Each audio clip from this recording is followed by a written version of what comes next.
Welcome back. શાળા એ શિક્ષણનું મંદિર ગણાય છે, પરંતુ મહીસાગરના લુણાવાડાના કળજાવમાં આવેલા આ શિક્ષણના મંદિરની સ્થિતિ દયનીય બની છે।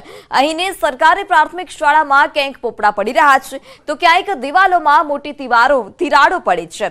આ શાળાના 8માંથી 7 ઓરડાઓ જર્જરિત થઈ ગયા છે। શાળાની આવી પરિસ્થિતિમાં પણ માસૂમ બાળકો ભયના ઓથાર નીચે અભ્યાસ કરવા મજબૂર બન્યા છે। હલકા મોસમી વરસાદ અને શિયાળાની ઠંડી વચ્ચે બાળકો શાળાના મેદાનમાં અભ્યાસ કરવા મજબૂર થયા છે। શાળાની આવી સ્થિતિ જોઈ વાલીઓ અને બાળકોના ભવિષ્ય હાલ અત્યારે ચિંતામાં છે તેવી વાલીઓને ભય સતાવી રહ્યો છે। આ નિશાળો જોઈને જ ખરેખર અમને એવું થાય છે કે કોઈક દિવસ આ પોપડો પડશે અને કોઈક છોકરાના માથા પર કોઈક શરીરના ભાગે વાગે અને ઈજા થાય તો એનો જવાબદાર કોણ? વારંવાર ખરેખર આચાર્ય સાહેબ રજૂઆત કરવા છતાં આ ઓરડા બનતા નથી। અમે એવી આશા રાખીએ છીએ ગ્રામજનો કે જલ્દીથી અમારી શાળા બને અને છોકરા ભણે, એમનું ભણતર સારું ચાલે એવી અમારી આશા છે। સારા ભવિષ્ય ઘડતર માટે પોતાના બાળકોને શાળાએ મોકલતા વાલીઓ પણ આ શાળામાં પોતાના બાળકોને મૂકતા પહેલા વિચાર કરવા મજબૂર થાય છે।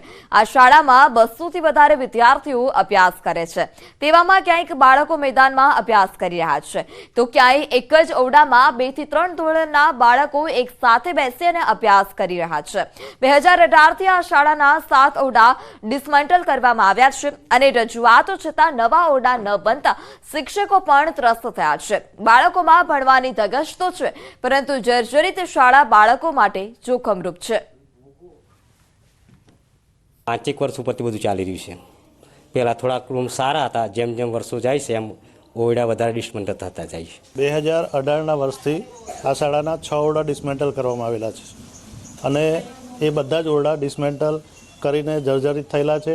આજ દિન સુધી નવા ઓરડા આપણને મળ્યા નથી, મંજૂર થયેલા છે। ઓફિસમાં તપાસ કરતાં જાણવા મળે છે કે નવા ઓરડા મંજૂર થયેલા છે, પણ કયા કારણોસર આ શાળાના નવા ઓરડા બનતા નથી હજુ ખ્યાલ આવતો નથી। મહીસાગર જિલ્લામાં સૌ આગળ વધે, સૌ ભણેની વરવી વાસ્તવિકતા અહીંયા જોવા મળી છે। મહીસાગર જિલ્લાના મુખ્ય મથક લુણાવાડામાં આવેલું છે કણજાવ ગામ, કે જ્યાં આપ દ્રશ્યો જોઈ શકો છો કે એટલી હદ સુધી પ્રાથમિક શાળા જર્જરિત હાલતમાં જોવા મળી છે। આ રૂમ છે તેને उसमें से